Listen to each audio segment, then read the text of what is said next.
Well, folks, welcome to the third of these type of videos. I really hope I can stick with this because I actually found I enjoyed making these last two, the intro to this format as well as yesterday's xenophobia video, quite a bit more than the others. I tend to get very passionate when I'm responding to a news story, and it's just not the way I like to talk. This is more me. But I wanted to talk today, today being, of course, a Sunday, about something I've read a lot about, done a lot of studies on, and that is basically apocalyptic prophecy. There are endless sources of information that have analyzed end of times prophecy for longer than my grandparents were alive and before that. But when you look at Revelation, honestly, you're going to find a lot of what everybody else that doesn't want to believe it calls coincidences. And honestly, 100 years ago, I could have probably seen why they're saying it because, 100 years ago, we would have not understood the way we do now a lot of the imagery in Revelation. Two that I wanted to bring up. One, referring to Damascus, and this is going to be prior to what Revelation refers to as the Battle of Armageddon, where the 200 million person army from the east comes to basically battle against Israel, which, 100 years ago, people wouldn't have understood 200 million men in an army, but China can raise that on a moment's notice. So could India. Both of them in the east. But prior to that, it makes reference to Damascus. And honestly, it's talking about a battle that is going to begin and be one of the biggest things to happen on the face of the planet, but it's over in a day. And it refers to Damascus. And there are two specific things with Damascus. One, the world is going to be told, leave the bodies where they are, do not touch them for 7 months. And then in the verbiage and the common vernacular of the day it was written, it describes basically professional removal. It also says that Damascus, which is a city of over 1 million people, will be uninhabitable. I've said many times that I am a historian, a student of history. I'm actually certified to teach history. And aside from, extraterrestrial impact of a massive asteroid that turns Damascus into a crater that is just too deep to recover from, which would actually, in essence, destroy all the bodies as well, nuclear response, nuclear strike would render the ground uninhabitable, and you would leave the bodies for that 7 months because it's unsafe to remove them. Another one, though, which is when it's discussing the death of a third of all sea life, says it was as a mountain engulfed in fire was hurled into the sea.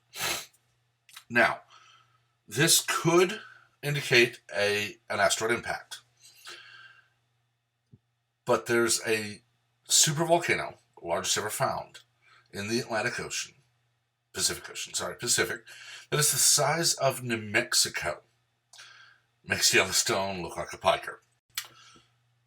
Honestly, aside from the movies, we had Day After Tomorrow, we had 2012, we've had apocalypse movies, as long as we've had movies. Aside from those, there's something very specific about if a supervolcano goes off. And it's not a matter of if, it's a matter of when. Vesuvius destroyed the town of Pompeii. Okay, Mount St. Helens has done a lot of damage in Washington. Hawaii has actually seen their land mass grow due to their volcanoes. I believe it might have been Mount Kilauea. I don't remember that story off the top of my head. But due to the lava flow and cooling and solidifying, now there's actually more land because it flows into inland water sources and they're gone now and so on. Volcanoes are a force of nature. They're pretty much the force of nature. But imagine if an underwater supervolcano the size of New Mexico goes off. It's going to not only vaporize a lot of water, which will result in climate going nuts. It will cause earthquakes and tsunamis. It will also cause a lot of magma to be released, which will cool upon contact with the water, not instantly, but very fast. And it will release a lot of toxins. This is the part that is always left off in these apocalyptic movies. They go with, the magma bombs falling from the sky and crushing people and burning homes, and the earthquakes splitting the Earth's surface and things like that, because that's what they can show in the movies. And I understand that. But if this one in the Pacific goes off, it will release enough toxins to kill, and I would not be surprised, at 1/3 of sea life. This will, in essence, kill off a lot of people. Because if you kill 1/3 of sea life with the toxins, you're going to infect at least another third of it to where they'll be not able to be eaten. You're going to cause problems with fertility and so much else. You're going to take away a massive food supply. You're also going to have some of those sea life that survive eating the dead, which are infected. And it's going to get worse and worse and worse. But there's another thing about supervolcanoes, another aspect of this part of the topic. If Yellowstone goes off, it's going to be basically Mount St. Helens times 1,000 or more.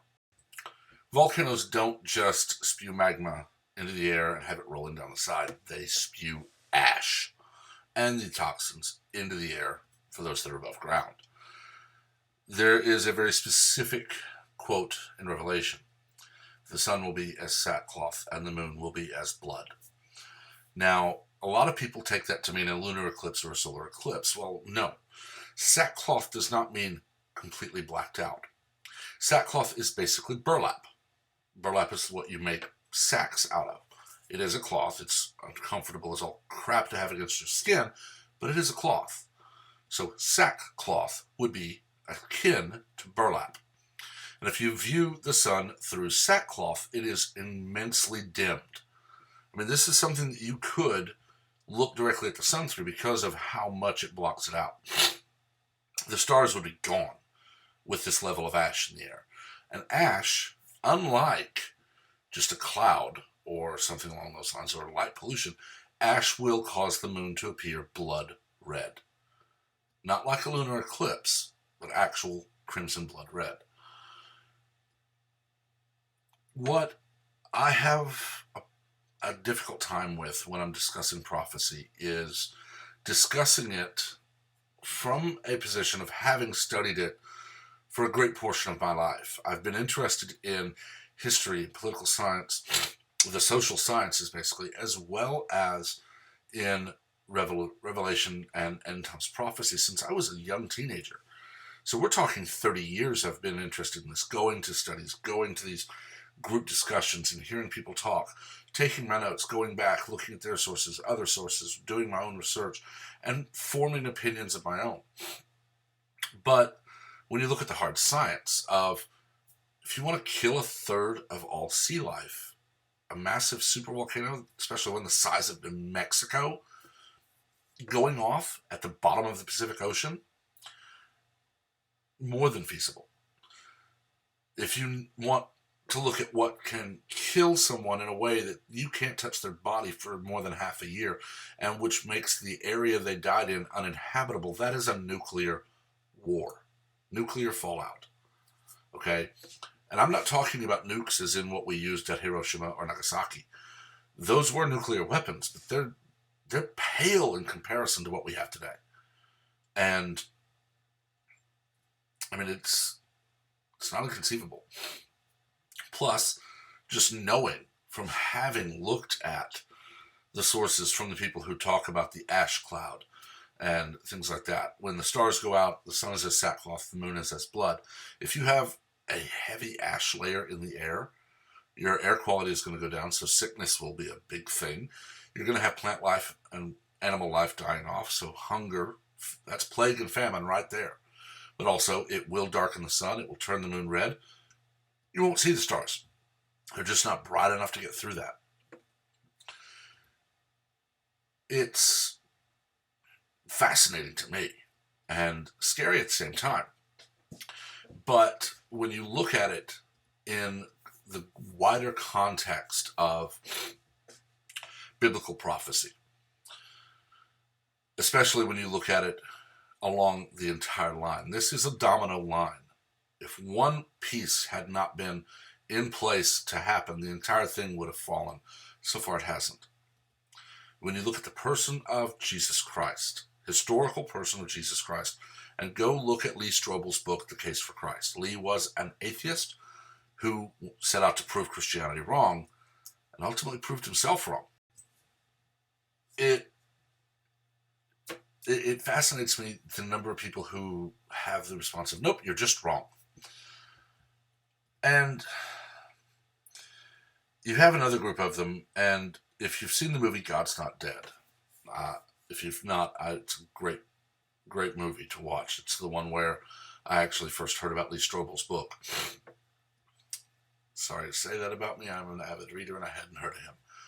But the argument basically is an avowed atheist and a Christian going back and forth to prove who is right.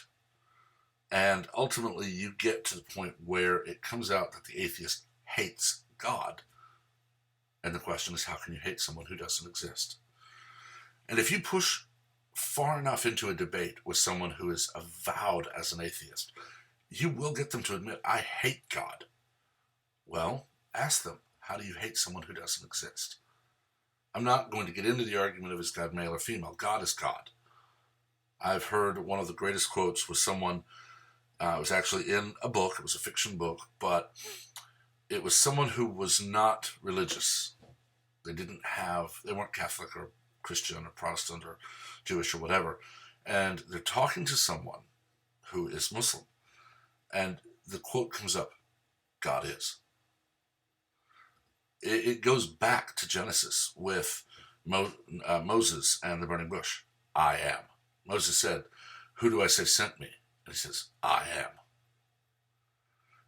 That to me is telling me God is beyond anything any of us can understand.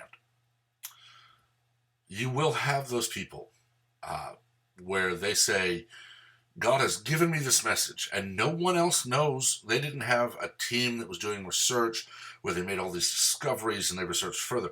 It's just, boom, I am here as a prophet. Well, 99.9% of the time, they're going to prove themselves to be out for money and fame and glory and attention. Go to the source. You're going to hear people who say the Bible contradicts itself. But if you push them on that, and you ask them to actually show you contradictions, they can't. They will tell you something is a contradiction, and they will be vehement and very much defending see, this is a contradiction. When you prove them wrong, they either insult you and leave or they get violent. Because to challenge their belief is to call them unworthy of even existing in their head. If you challenge my beliefs, I might get a bit passionate, but I'm going to demand you back up your challenge with facts and logic. And then I'm going to back up my defense of my belief with facts and logic. And I've said it before.